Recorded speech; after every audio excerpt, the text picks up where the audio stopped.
Nobody's just one thing. People are more complex than that. How do I look? Like you need to eat something. I could learn to love you. And we can learn to love the audience at Cordkillers.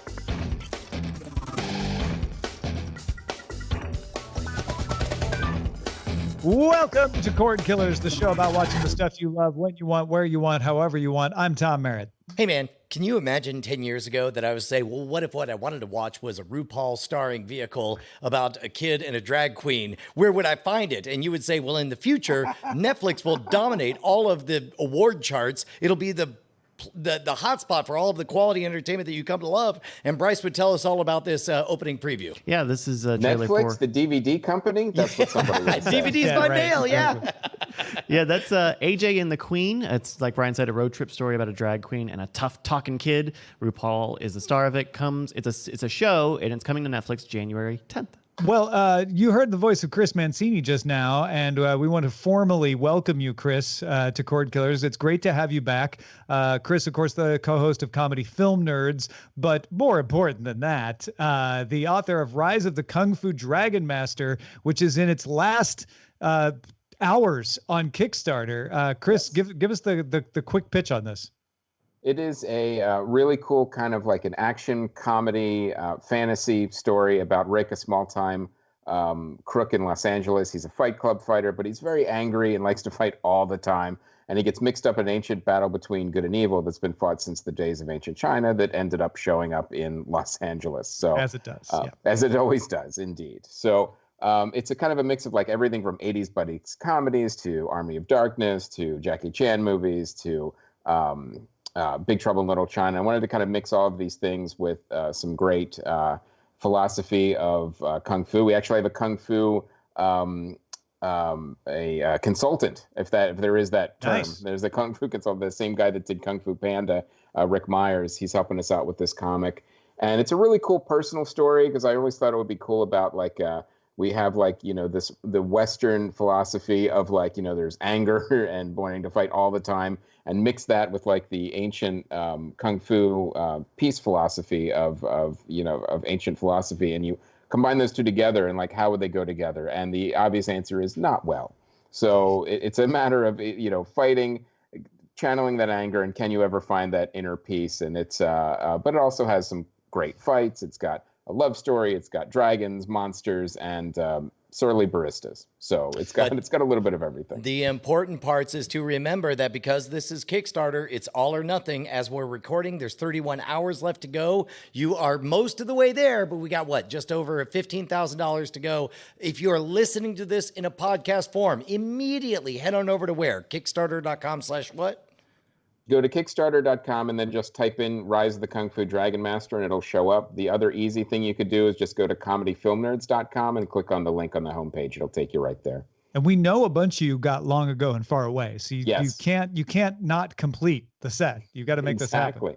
I mean, my goal is to actually have 3 in each world. It's like the Long Ago and Far Away. There'll be 3 volumes, 3 in the Rise of the Kung Fu Dragon Master, then a 7th book that will be, of course, the crossovers, the extended universe as they all meet. Excellent. Well, thank you, Chris. Of course, we have a lot of TV and movie stuff to talk about, starting with the Golden Globe nominations in our primary target. Yes.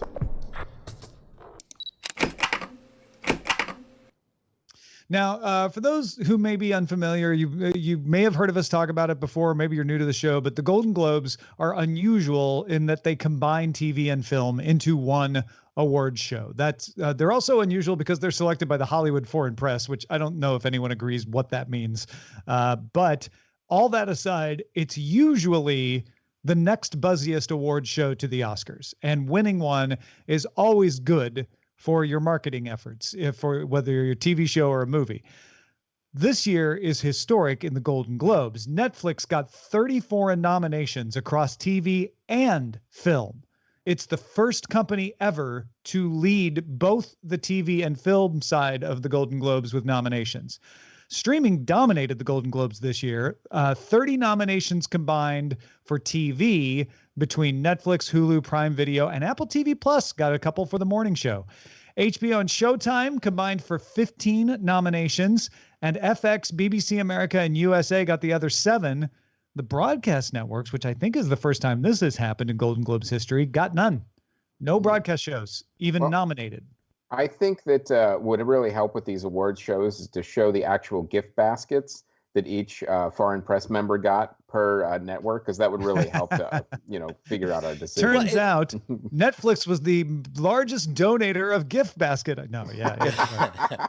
Well, and you're not wrong. And we're sort of two minds to this whole process here on Cordkillers. And forgive me, Tom, if I'm speaking out of turn, but I think we've talked about how, on the one hand, we're very aware that all of this is sort of nonsense. You sort of purchase your own influence by trying to seduce somebody into, checking a box saying you deserve an award.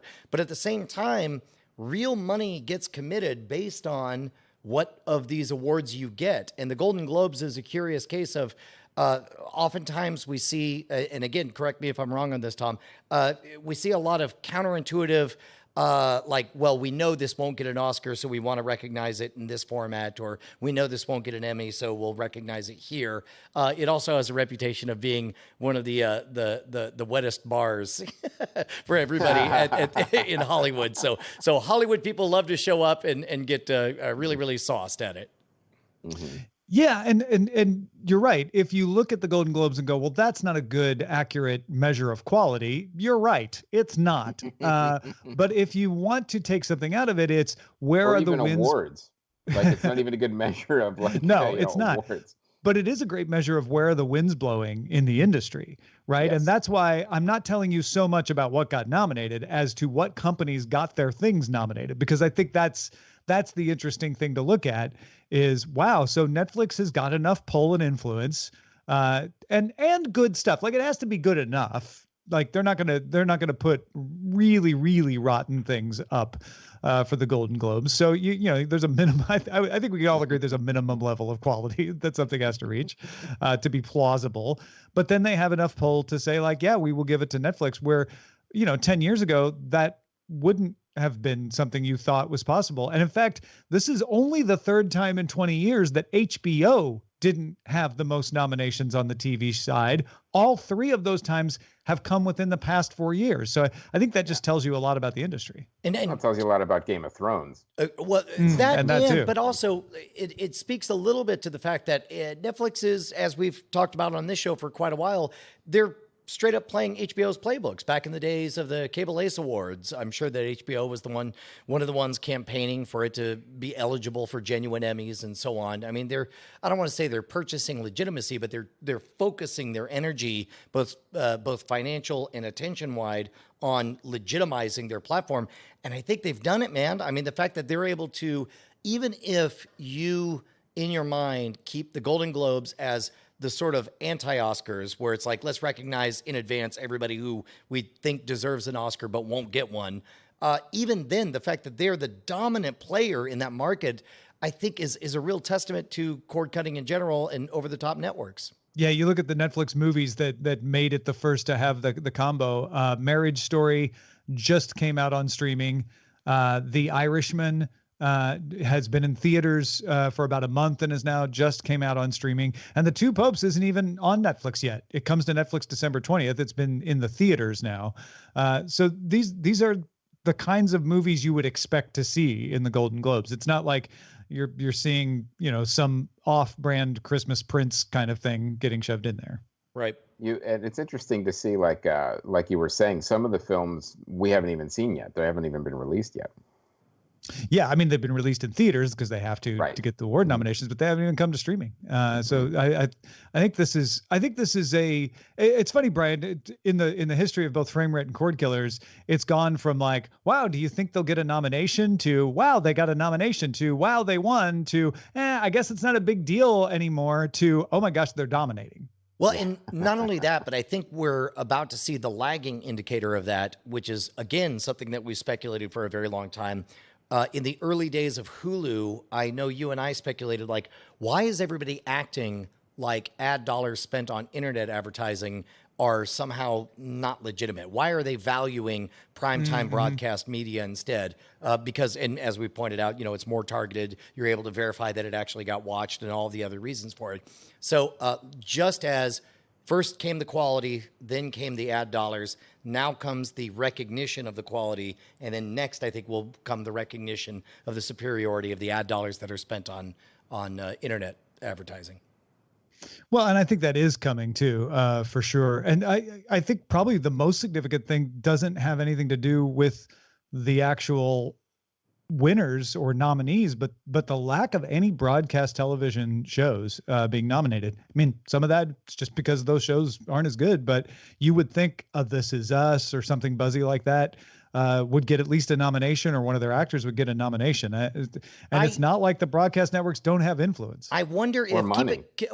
keep in mind, if there's one slot of attention that universally begs to be painted beige, it's going to be primetime broadcast networks, right? You want something that appeals to the maximum number of people, that marginalizes the smallest number of them. So and also you have an award in the Golden Globes that sort of has a reputation of being the counter Oscars or the counter Emmys. So in that regard, I'm not super surprised. What I will be very, very surprised by is if we see a similar drought when it comes to the Emmys and the Oscars for any of the what you would consider to be the blue chip traditional media plays. Yeah, indeed. I think this is something that, you know, you can overinterpret it. Certainly, that's not impossible, but it's definitely something that you want to pay attention to as if nothing else, just kind of a marker, right? Yeah. It changes every year. I mean, it definitely, like you see, like when Amazon or Netflix first had shows or movies nominated, everyone's like, oh, well, that's weird, you know, that they had. But now, as they spend more and more money, not just on the actual content, but on the advertising and the campaigns, you know, it makes more sense that you would start seeing them, definitely actually dominate. I mean, this wasn't a long time coming, but it was definitely in the works for years, for sure. And it's also just the volume of content that the streaming platforms are putting out. You know, if you're putting out more content, you know, all of a sudden, you know, you have a greater chance of having these awards for sure. Like if you have, you know, 20 shows to pick from rather than 5, you're going to have a much larger pool for awards. Yeah, Netflix should win all the nominations just by proportion, if nothing else. Well, and plus also Netflix has built a fairly deserved reputation for swinging for the fences on each of its artistic endeavors. And so the mere fact that it's able to swing more often, have more at-bats, as it were, I think just by the numbers, it makes sense that they're now finding themselves artistically on top. Well, you know, we like being artistically on top here at Cordkillers, but we also like being financially on top. And rather than send you gift baskets, we're asking you to give us $1. Yeah, I tried that with my family once. I said, you know what? I did intend to buy all of you presents, but instead I would like all of you to give me $1. And they didn't do it. And you know what I realized, Tom? I was like, duh. I have not provided value week after week to my family. That's the missing element.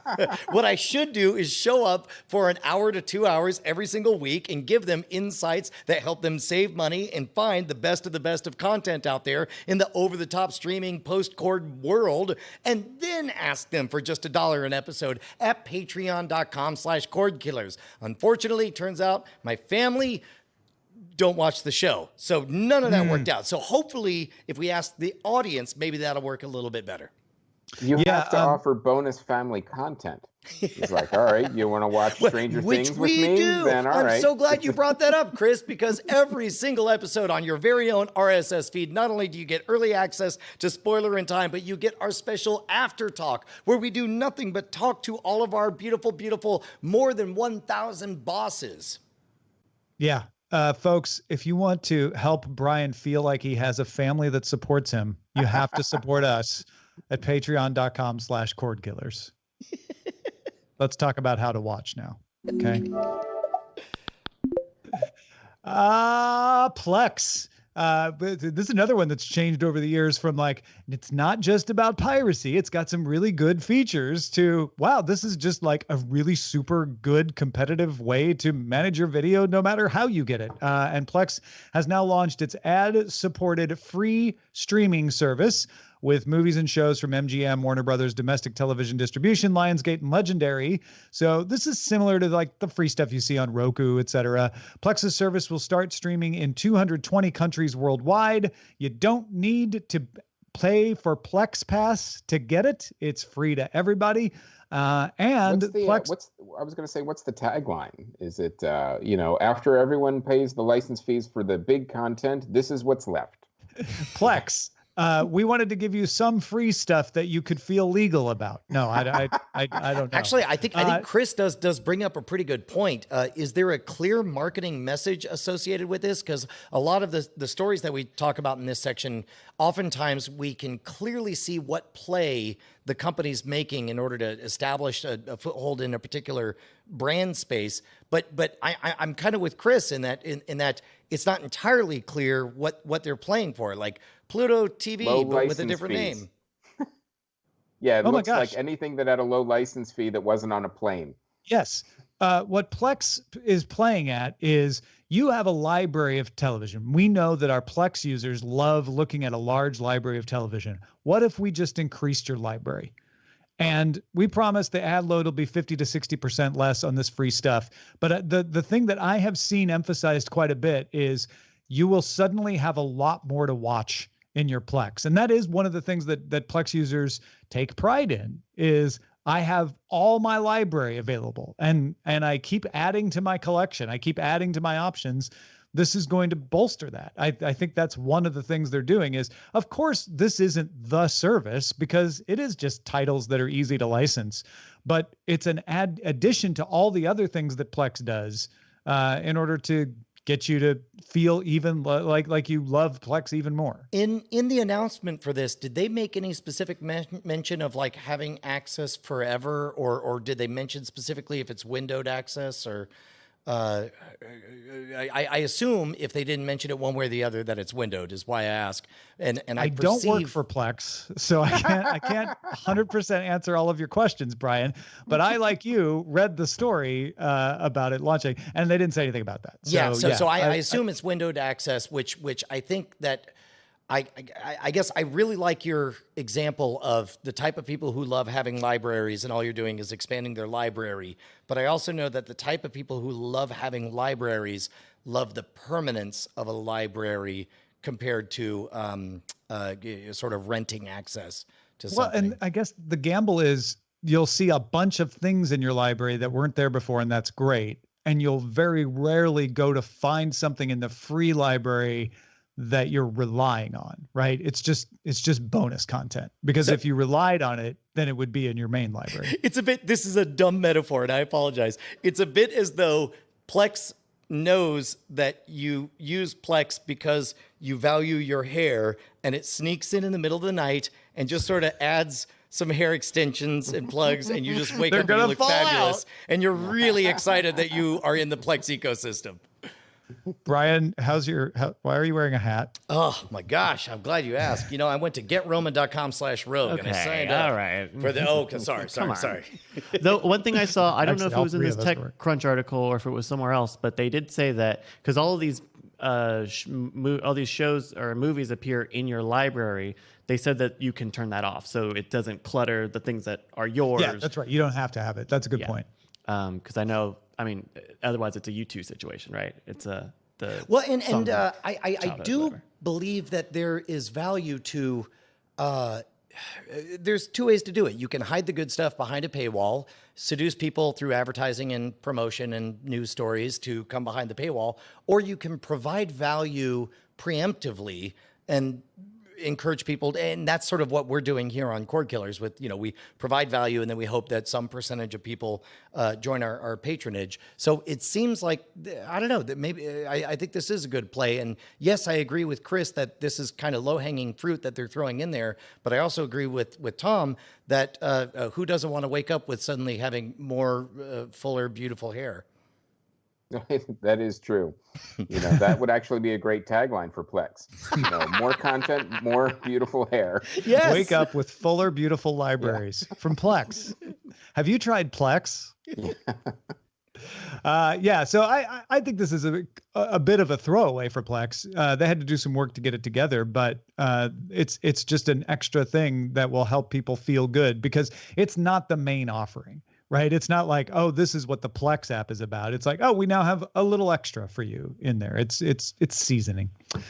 Let's talk about what to watch in Under Surveillance. Not like real estate. It's all about location. Under surveillance. We have a full-on trailer park today. Everybody getting their trailers out for the holiday viewing season. Starting, let's just run through all the major trailers that came out. Starting with the full trailer for Disney's live-action Mulan coming to theaters March 27th. What'd y'all think? I liked it. I never saw the original movie Mulan. I'd only seen the trailers associated with it, but there was a gravitas and a legitimacy to this that I wouldn't have expected from a movie that was a live action remake of a cartoon. It's very different, which is a good thing for sure, because as we've seen for a lot of these Disney live action remakes, they've kind of made shot-for-shot remakes a lot, from animated to live action. And oh my gosh, yeah, that's a great example.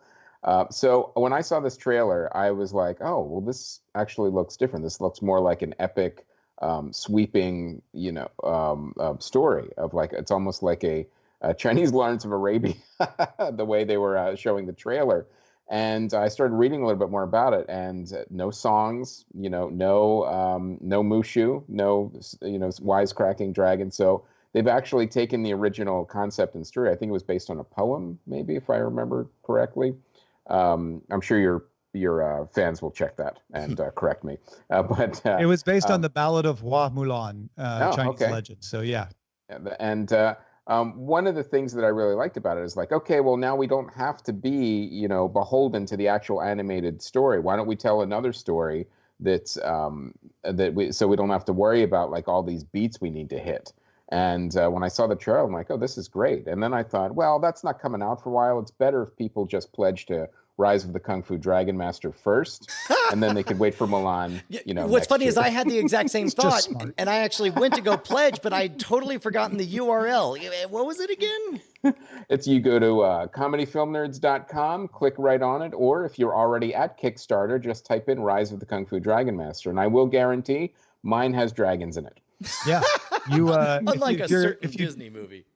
If you don't want to wait till March 27th, or you want something with dragons, that's what you need to do. No, I agree with you guys. This looks epic. It reminds me of the best wuxia films to come out of China. I think this is going to be huge in China and worldwide. Let's go to trailer number 2 for No Time to Die, the latest James Bond film, and the last with Daniel Craig as 007. Yeah, he says that every movie, but we'll see. I know. I think I've said that before about a James Bond movie. Directed by Cary Fukunaga, written by Danny Boyle and Phoebe Waller-Bridge, coming to the U.S. April 8th and the U.K. April 3rd. So these James Bond movies, we're always like a sucker for them. We're like, oh, another James Bond movie. And then we're like, oh, no, I kind of want to go see it now. So I keep in mind, I've only watched the first. I think I watched Casino Royale. That was the only Daniel Craig James Bond movie that I've watched. But I've seen the trailers for all of them. Is it just me, or did this trailer, and I'm only talking about the trailer, kind of seem embarrassed that it was a James Bond movie? Like it focused on emotional entanglements more than a James Bond movie necessarily would. It made a bit of sort of mocking, what's your name, Bond, overly awkward pause. Oh, James Bond. I guess that's the thing we do in all of these. Like it felt a little bit apologetic for what is an inherently silly franchise.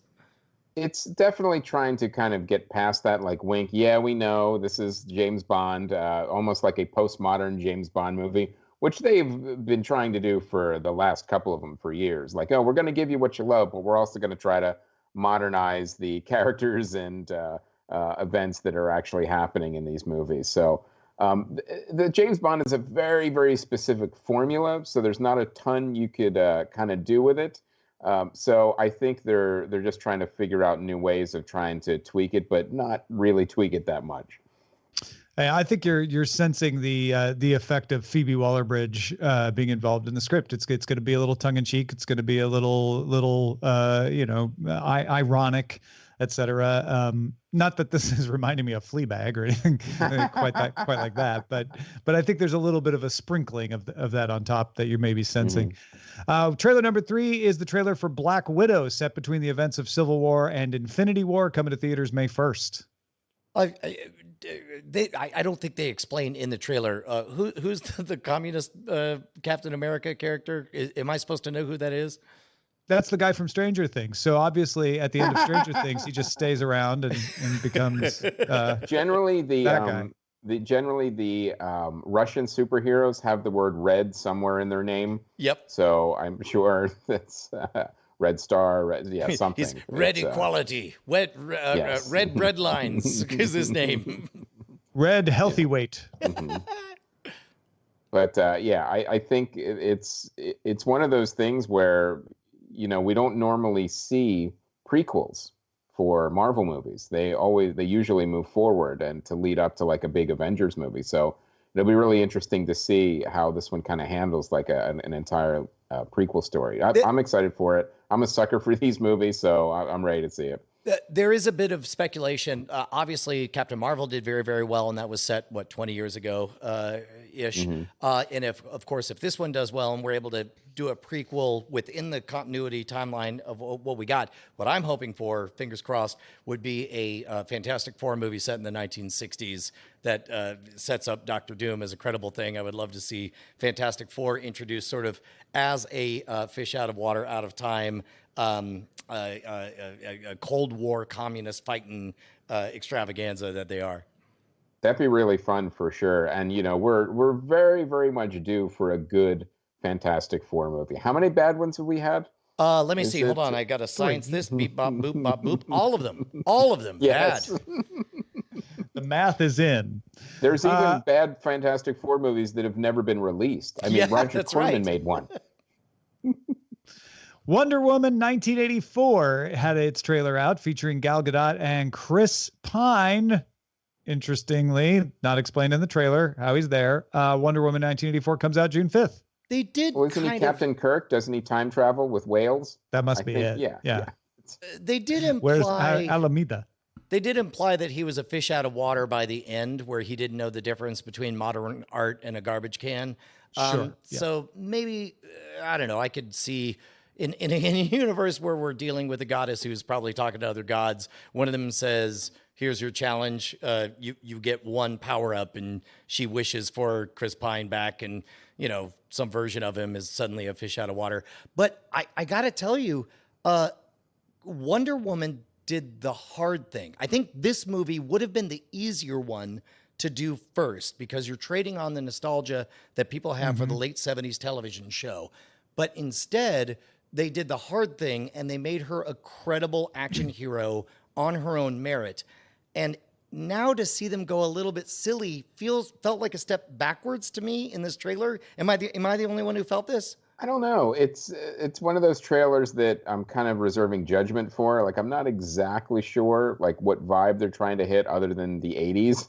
So I'm not entirely sure where they're going with it yet. Yeah, I think if I have a similar feeling to you, Brian, it's more about the nostalgia play than it is about the nostalgia play in general than it is about Wonder Woman. The scenes with Gal Gadot in it, I thought looked amazing. Where I started to cringe a little was like having the 80s style fonts and the 80s style music, and it's like, wow, we are really, we're all about Stranger Things these days, aren't we? Like they've set the fire, and now everything is 80s nostalgia. So that I had a little bit of a reaction to that myself. Well, okay, what you're describing on this movie is nothing compared to how I felt about it for the trailer for the next movie. You want to walk us in? Ghostbusters Afterlife, which is coming out July 10th. Speaking of Stranger Things, Brian, how'd you feel about this one? Here's the part that breaks my heart is everything I'm seeing in this indicates that source material is being respected and that it will very likely be very, very good. But between us being burned out on 4 seasons of Stranger Things, between us, having gone through the emotional ups and downs about how we feel about a reimagining of the Ghostbusters universe, like what a handicap this movie has going into the publicity extravaganza. like, regardless of how good it is, I'm bummed that it doesn't have all the momentum already preloaded for it that it deserves. Now, I had a question when I saw this movie, and I was thinking about it and thinking about it. I'm like, okay, you're doing another Ghostbusters movie. There's only a couple different places or ways it could go. And this was an interesting choice for sure. But I was thinking as I was watching this trailer, I'm like, well, this would kind of be a cool trailer. Does it need the Ghostbusters license in it? You know, haunted house, kids, solving a mystery, tech, you know, all of these things could easily be done without, you know, involving the Ghostbusters license at all. So it makes me wonder, like, is it almost like a story that then Ghostbuster stuff is shoehorned in? It's interesting you say that, because my reaction at the beginning was, this is really clever. They're not overemphasizing Ghostbusters here. It's just in the Ghostbusters universe. This is obviously Egon's kid. Right. And, you know, there's a little bit of a like, oh, that green emanation looks like the green emanation. And then by the end you realize, oh, we are actually going to get the Ghostbusters universe. Even then, I probably would be a little bit optimistic if I didn't know that all the surviving original cast are going to be in this, which I can see that both ways. On the one hand, that may be too much and that may make things feel shoehorned in to get them all in. On the other hand, I know Bill Murray doesn't sign up for too much that's bad. So hopefully this isn't Garfield. Yeah, probably not, for sure. and also, this is written by Ivan Reitman's son. Is that right? Yes, Jason Reitman. Written and directed by Jason Reitman, who's a fantastic director, fantastic writer, and nice guy too. And plus, also, you know, we lost Harold Ramis, who played Egon, so this could be the right note of nostalgia touched with a completely independent new story. Let's just pretend that the previous reboot didn't happen. So, and again, back to my point, I suspect if I was going to place an even money bet, I think it'll be great. I think it'll be not just good. I think it'll be great. I think I'm going to love it. I'm bummed that the marketing push is happening in a world that has already, that it has so many strikes unfairly against it before it even begins. Well, I think one of the problems too, and the problems with a lot of trailers, is that, you know, the trailer mandate is often different than the actual film is. Like the film may be actually funnier, lighter, brighter, and have the, you know, surviving cast members in it a lot more than we think. But the trailer editor might have gotten the mandate of like, well, look, you just don't show a lot and make it like Stranger Things. And then that's, yeah. you know, and that's, you know, what the trailer has to do with what Legit they say. point. But yeah, so I wonder too, if it's one of those things where the trailer is not completely representative of the film. And as more trailers drop, you know, we might get a better idea. But, you know, I don't know. Like, I've been burned before on trailers versus movies. So, and I'm a big fan of the Ghostbusters franchise. I even like the animated real Ghostbusters. So, you know, I'm a fan. So I'm definitely going to be there, but I'm going to be cautiously optimistic. Brian, that plays into your point that we were talking about before the show, that you kind of saw all these trailers as content in their own right.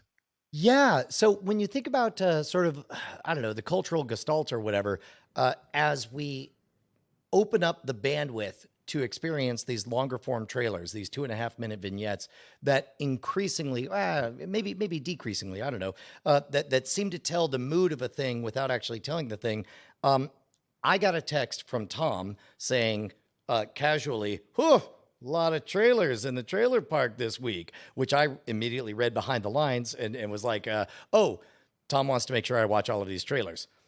30 minutes later, I realized that I had consumed sort of a network brief of everything that's happening in the cultural gestalt, which I was actually really thankful for.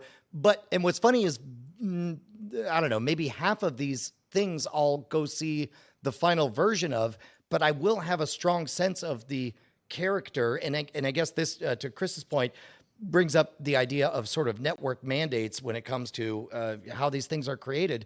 But it's astonishing to me to realize how much of the story comes through just in the trailers and how many movies everybody thinks they've seen, even though they've only seen the trailers.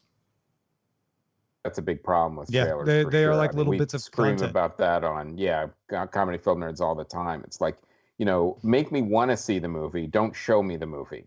in Yeah. the trailer. And it happens all the time, like that romantic comedy Last Christmas. Like if you watch the trailer, I'm like, oh, well, I've seen, the first 3/4 of this. Now I know exactly what happens. I only need to see the end now. Like, just tease me. Don't show me the whole thing.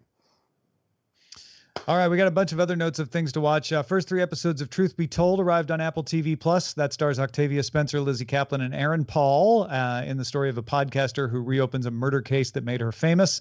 HBO sci-fi comedy starring Hugh Laurie, Avenue 5, has a air date. It will hit HBO on January 19th. HBO Max gave its first series order. We've talked about a lot of pilots. This is its first official series order for the Lena Dunham-produced Generation, created by Zelda Barnes and her father, Daniel Barnes. It's about high school students. It's drama. IMDb TV now streaming Chicago Fire and Friday Night Lights for free.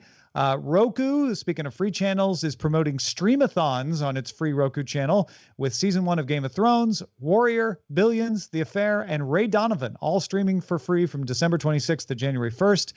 Disney Plus has ordered a kids game show called Star Wars Jedi Temple Challenge, hosted by Ahmed Best, the man who played Jar Jar Binks. That's coming next year. Apple's Foundation show has added Lou Lobel, Leia Harvey, Laura Bryn, Terrence Mann, and Cassian Bilton as series regulars. This is the one that has Lee Pace and Jared Harris as the main leads. And finally, Lock and Key got a premiere date. It'll be coming to Netflix on February 7th. Yeah, that Lock and Key announcement just popped into my Twitter feed. The first thing I saw was from Joe Hill, author of Lock and Key.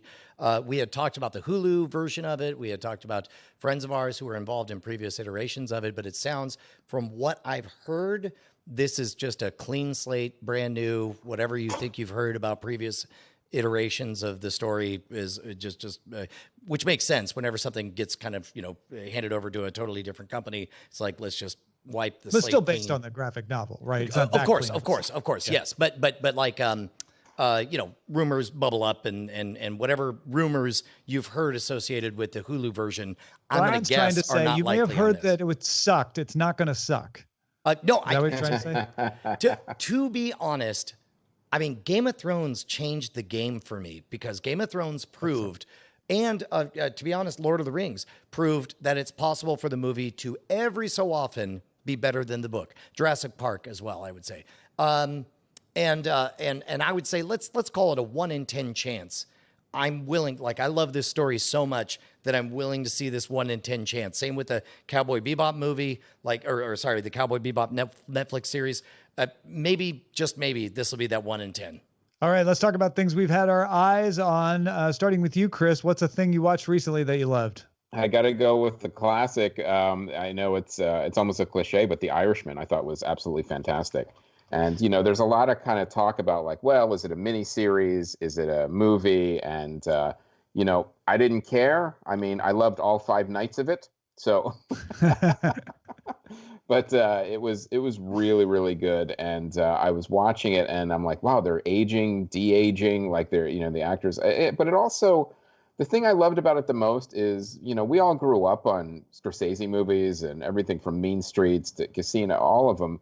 And it almost felt like not only did I get to see a new movie with all these actors that I love, but it also hit like a weird nostalgia about the way that Stranger Things hits the 80s. I'm like, oh yeah, these are these really great, mob movies that were made, years ago. That basically is that influenced Joker so heavily. Now I actually got to watch another one. I loved it. Did you see The Irishman in the theater or did you just watch it on Netflix or both? I watched it on Netflix because I can't spend half a day in a movie theater. So it's yeah. It was they should have sold it in installments where you could just kind of come in and see parts and come back out. But yeah, 3.5 hours. I saw it in the theater actually over in Glendale at their. I could have watched Frozen 3 times. So. Yeah, the kids who had gone in to watch Frozen when we went in to see The Irishman were already in school by the time we got out. So. Brian, what about you? I made my kids watch Gattaca because that's a movie that holds a special place in my heart and my wife's heart because it's a movie about somebody who overcomes the station that he's born into in a future where your reality is determined by what your genetics are the moment you're born. You have somebody who says, no, I defy all that, and I'm going to try to, go to the stars. And spoiler alert, he does. I loved it. Bonnie loved it. Most of the rest of the kids loved it. My 15-year-old did not love it because it was tedious and had a bunch of human emotions in it. But it was fun to explain to her why this movie was so important to her mom and I. And man, oh man, does just it the hold fact up. that you got him out of his room is good. Yeah, right. The decision to, because it's set in the future, sort of set the aesthetics locked into like the mid 1940s, maybe early 50s, I think was a really smart one that has aged really, really well. It holds up. I think it's good. I want to give a shout to the morning show, which my wife and I have been watching on Thursday nights because it drops at 9 p.m. Pacific since it's dropping at midnight Eastern. And I understand that the critics had a lot of problems with it, and I see those problems that they're talking about, but we've enjoyed it nonetheless from the beginning. And this week's episode, I hesitate to use words like is important or groundbreaking because that's always cliche and it's always overdone, but they handled the issue of sexual harassment head on directly to the point that they had to put a warning up for people who may have suffered trauma in the past to be aware that this could be a disturbing retelling of it. But it's not a graphic retelling. It's disturbing in how real it is. You see Steve Carell's character doing something in a way that makes you understand why he doesn't think it's wrong, while you, the viewer, know absolutely that it's wrong. I almost feel like this is, something that the human resources departments could use. It's compelling, it's well told, it's well balanced, and it's nuanced. And I think the morning show deserves some kudos for taking on that story and telling it in a way that I thought was done really well. I got to admit, Tom, that's a lot of adjectives I've not heard used with the morning show. Do you feel like this is a seminal episode around which everything will pivot and it'll start to garner more respect because of the way it's handling that stuff? Is this an indicator of where they're headed? Certainly this is a different episode in ways, but it's also not a pivot.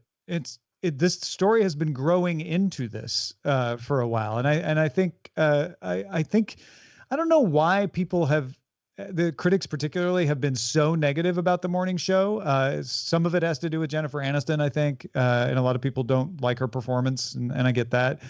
Some of it is comparing it to the Newsroom, which is much hard-hitting and snappier, and this is a little softer because it's about a morning show. But I feel like the show has been building to this episode. Nonetheless, I was surprised. This exceeded my expectations for what I want out of this series. Now, were you on board from the very beginning, or did this one just kind of, solidify? I'm like, no, I'm going to keep watching this show. Yeah, no, I this is the 8th episode, so I've been watching them since the first 3 dropped, and I felt like it was unfairly undervalued, but it hasn't been a show that I'm like, oh, it's the best show on television. But I'm like, this show is way better than people are giving it credit for, and this definitely elevated it for me. Very cool. Oh, okay. All right, Bryce, let's see what we should be on the lookout for. Hey, we got a recommendation on the inbox from Sarah. Sarah writes, "Hello, Cordkillers. I just wanted to let you know about a new show on Netflix called Nobody's Watching. The story follows the creation of the first Angelus, or guardian angel, in 300 years. Ulysses is their name, turns out to be a little too curious and inquisitive for the bureaucratic system that he finds himself in. Each Angelus gets a daily assignment of a human to look after, but after making a surprising discovery, Uli decides to forge his own path. It's funny and delightful, quirky and different. If The Good Place has a genre, this show is in the same one. It comes from Brazil and is in Portuguese with subtitles. Be warned that it only starts out suitable for families, but gets quite racy in episodes 3 and 4. My only regret is that it will probably be another year before the next season comes out." Sarah, thanks, Sarah. Yeah, I definitely got a Good Place, kind of Good Omens, very heavenly sort of themes vibe from the trailer. And I'm glad to hear that Sarah likes it. I know that I had seen the trailer when it came out, and this is interesting. I'm going to put it on my list. That is Nobody's Watching. Or is it Nobody's Watching or Looking? Nobody's Watching. Oh, interesting. The trailer page that we're on says that might be a translation thing. It's almost certainly that. I'm pretty sure it's Nobody's Watching because that's how I Googled it. Super. 8 episodes of Nobody's Watching are streaming now on Netflix internationally. Thank you, Sarah. It's nobody's the verb in Portuguese that means both to watch and to look. That's what I'm seeing in my Google Translate. No. Hey, if you got Googling. If you got something we should be on the lookout for, email us cordkillers@gmail.com. We like to tell you about stuff that helps this show exist that isn't just the Patreon. For instance, I have a newsletter, freetomnewsletter.com. It's a great way for you to have a conversation with me and find out what's going on. I'll tell you events that I'm doing. It'll have links to all my shows in there, and you can respond to it, and I'll email you right back. That's freetomnewsletter.com. Another thing that is powering this show, that is allowing Bryce and Brian to like collect all of this stuff together and push it out onto the internet, is Doghouse Systems. Yeah, dude, our friends at Doghouse Systems, if you haven't heard the news, they showed up. They were so excited about this idea of a physical HQ. They provide us with all the systems that power all of this stuff. And all they ask is that when you buy a computer, because look, sooner or later, we're all going to buy new computers, make sure to head on over to doghousesystems.com/V/rogue. Use promo code ROGUE at checkout. You'll get, it'll get better and better over time. But basically, right now, it's a 250 gigabyte SSD, but just For free. By the way, say the way for free. You get it for free. For free. You get it for free. Also, more importantly, you're supporting the people who are supporting us. Thank you to our friends at doghousesystems.com. I mean, basically, you're paying for the stuff we're using to send you the video and the audio by buying systems from Doghouse. That's how this is working. In brand Money with what we goes were in an talking about internet circle. earlier. Like we're providing value first and then asking for something on the back end. Yeah, and we hope enough of you take advantage of it that Doghouse thinks it was worth it to give Brian all the questions. Otherwise, they send the dog cops. They show up and they kick in the door and steal all the systems. All right, let's move on to the front lines. Front lines. Disney has racked up more than $10 billion in box office receipts this year. That's the most by any studio in any calendar year, and we haven't even got Rise of Skywalker on the books yet. The previous high was $7.6 billion in 2016. And no, that does not include Fox movies either, which would throw in an additional $2 billion or so. So, I mean, first of all, Disney far and beyond killing it as far as the movies go, but also they're making a lot of money off movies still. It's the industry has its problems, but it's not dying. Chris, do you have any problem with just Disney running everything? I might, yes. That weird thing about monopoly killing competition, but it's interesting where that Disney has figured out, instead of like, people aren't going to theaters anymore, they leaned into it. I mean, they were like, no, we're going to get people in the theaters, and sure enough, they did. And what I'd like to see Disney do more of, like, they've got all the big blockbusters and the giant franchises, like, bring back like the Miramaxes or Touchstones, where you have like these independent films that are done for like, $10 million or less. I'd like to see Disney do more of those, because they can. And, it's lower risk, especially now with Disney Plus, even if it's PG-13 or lower. I'd like to see a little more experimentation that's not franchise driven. Meanwhile, a Swiss broadband provider called Salt uses the Apple TV to deliver television to its home fiber customers. MacRumors reports that Salt is offering an alternative remote control to the Apple TV for its customers. It has a physical 4-way D-pad, a menu button, a volume and playback controls. It does not include a microphone. A lot of you hate the Apple TV remote, and enough of the Swiss people hate it that they're providing an alternative to their customers. During Daily Tech News Show, Beatmaster pointed out, and he's here in the chat room now, that this is probably because Salt has the lowest market share of broadband providers as well. So it may have something to do with customer acquisition, to be like, we'll not only give you an Apple TV, but we'll give you a better remote too. It's not a bad plan. No. And you can use other infrared remotes with the Apple TV. It's not like you have to use the Apple TV remote, but I thought this was significant. I am one of those few people who does not have a problem with the Apple TV remote, but I am. You're apparently not even as far as Bryce is on this schedule. He's saying it's the GOAT, the greatest of all time. I think it's a very good remote. I think it's great. I mean, swipe. Once you have to swipe through a few things at once, and you're not just tick, tick, tick, tick, tick, tick, tick, tick, tick, then that's where you really feel how smart it is. Yeah. in my opinion. Studio Ghibli will make its movies available for digital download on all major digital transactional platforms. That means in all the stores, Google Play, Apple Store, Amazon, etc. The films have not been available digitally. If you're like, wait a minute, I thought I heard about a deal. There was a recent agreement to bring them to HBO Max for streaming. That deal is still on for the streaming part of it. But if you want to buy, that really hard to believe because that Disney didn't grab these, because Disney had the home video rights to these movies. yeah, and I don't know how we got from there to here. But that was part of the delay. Although the studio creator also was dragging his heels on putting these out digitally. But yeah, purchases in Japanese and English will be available starting December 17th. I just brought the Blu-ray set, so this may not help me as much, but they're great movies. Man, so if you we haven't got emails seen them, that agree with you on that. Similar to what AT&T did with HBO Max, Comcast will present details about NBC's Peacock to investors at a meeting on January 16th. The event will be held at 30 Rock with a stream available on the Comcast investor relations sites. Peacock is scheduled to launch in April. Who's ready for the cock? Yeah. Will it be free cock for everyone or just for some? We don't know. We'll find out January 16th. We do know it's going to be free for existing Xfinity subscribers. We do know that there will be a version you can pay for without ads for non-Xfinity subscribers, but whether there'll be a free with ads for non-Xfinity is kind of my big question, because I think there should be. And if there is, that'll be a big win for NBC. I mean, I think there'll always be a place for free cock, but I think that people are willing to pay for premium cock. Yeah. I think either way they work it, it's going to. I can't even. We did really good. That's a new record. It was like 25 seconds before we broke down on that.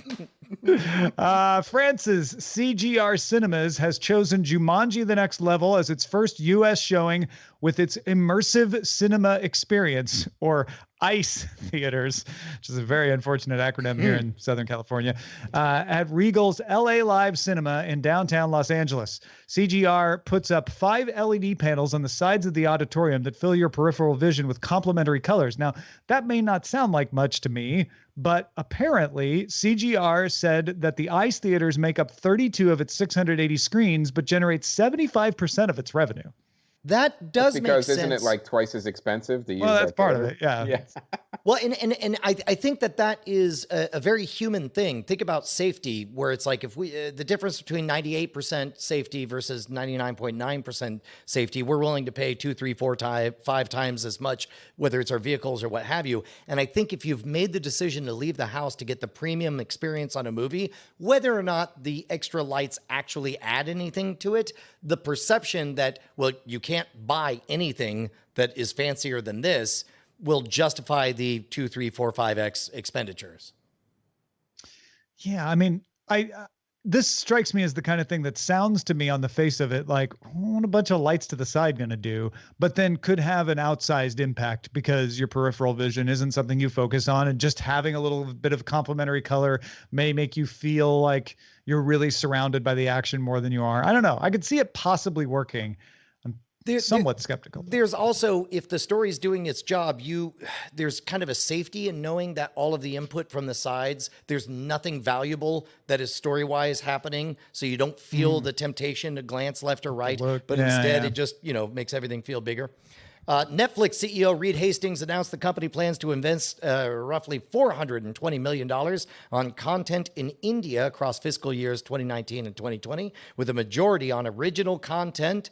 Netflix has already commissioned 15 original series and over 20 original local language films in the country. Hastings previously stated that the company plans to invest $15 billion in content in 2019 and identified India as a key part of Netflix's international subscription growth. I think this is a classic example of Netflix not only investing deeply into new territories that it hasn't penetrated as deep as it could, but also every one of these investments has the chance to be a scratch-off lottery ticket that will be an international hit when they either I guess they probably wouldn't redub it. This is most likely in English or subtitle it.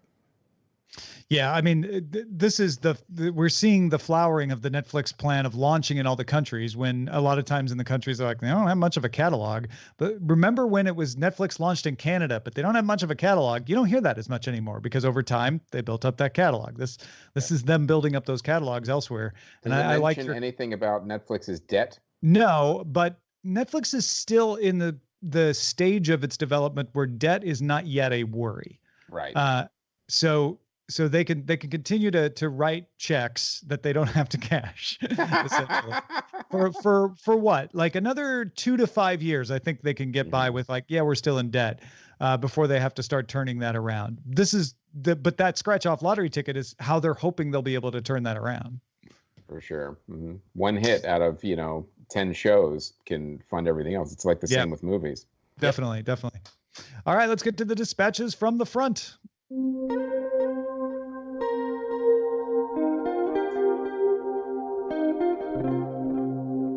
John wrote in and is upset at Disney Plus because they have a 4K display connected in the living room, and Disney Plus's app gives you no option to downgrade it to 1080, and he's got a terabyte data cap. So he's like, we need to be able to run it not at 4K sometimes, and I don't like Disney Plus doesn't give me that choice. Yeah, I think there's a lot of stuff that's coming, like as far as options go. When we first got Disney Plus the first day, you couldn't even resume watching a show where you left off. I mean, I think it was a bit rushed on the launch, but that was to be expected. And I think a lot of this functionality is going to be rolled out, gradually. Yep, I think you're 100% right. I think that if it makes sense and it's an obvious move, they'll make it available as fast as they're able to. I think that they had to compromise on a lot of things in order to hit their launch targets. Norm writes in saying, hey guys, after cutting the cord a couple weeks ago, I realized I'd forgotten about Mr. Robot. I figured since I was saving $70 a month, I could easily follow Brian's advice and buy it, but then made a discovery. If you sign up on NBC Universal Profile and you get credits to unlock then you get 3 credits to unlock 3 episodes. So that's $9 I could save before needing to buy the last few episodes. I didn't see any other freebies for signing up, so maybe they'll give out some credits in the future, but he'll take those 3. Well done, Norm.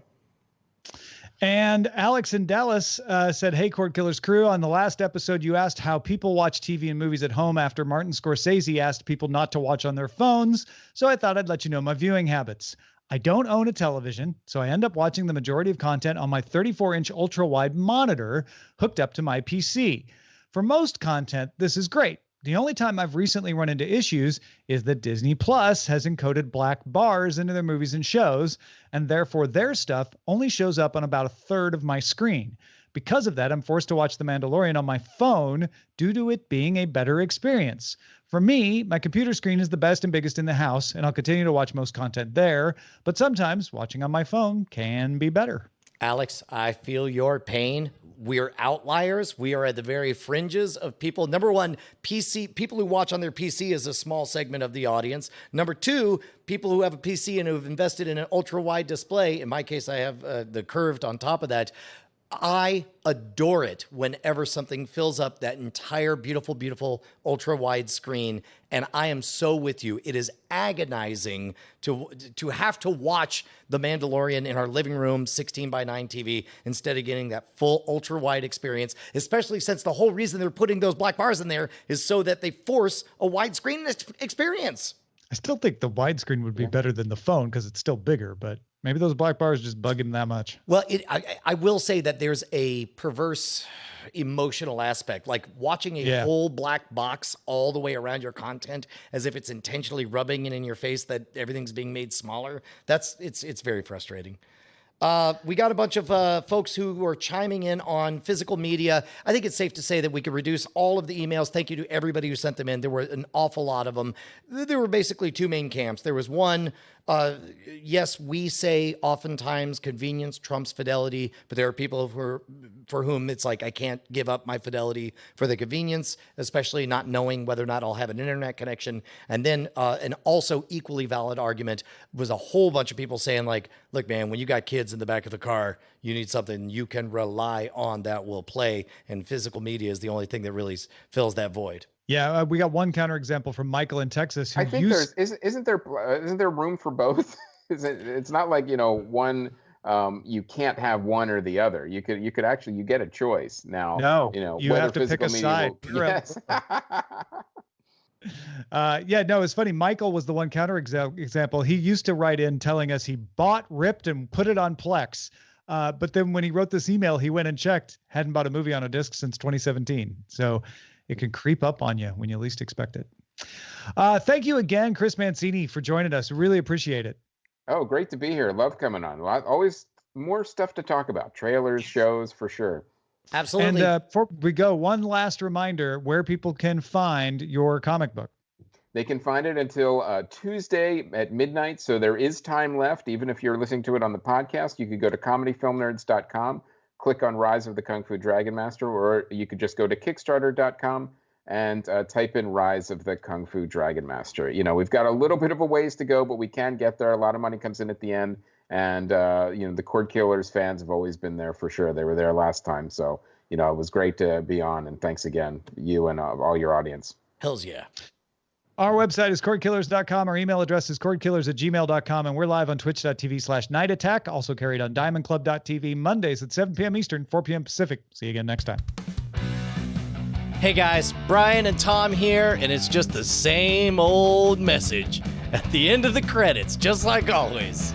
That's right, Brian. Nothing new here except your name showing up. Oh my gosh, because I've got a you name. just supported us on Patreon. Yeah, all those $5 donors, look at that. That's your name in pixels. We're gonna make you famous, kid. Put your There's name in some pixels on classic the internet. names in there, but some of you are new. Some of you aren't there. It's sad. What can they do, Brian? I mean, they could go to patreon.com/Cordkillers and pledge $5 an episode and be one of these amazing people, like this one. Amazing.